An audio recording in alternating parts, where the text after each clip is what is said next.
দ্রৌপদীর যখন বস্ত্র হচ্ছে, দাদা ভাইরা সবাই শুনুন, ৮০,০০০ চেয়ার ছিল, ৮০,০০০। কত হাজার বললাম যে বলুন?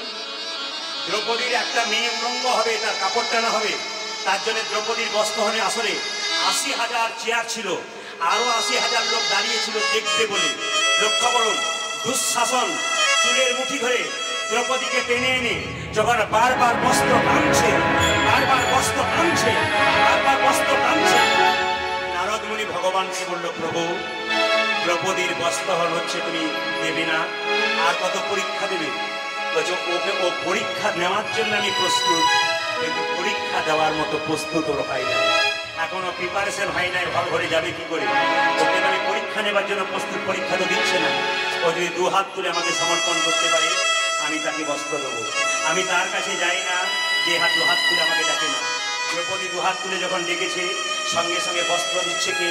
কৃষ্ণ।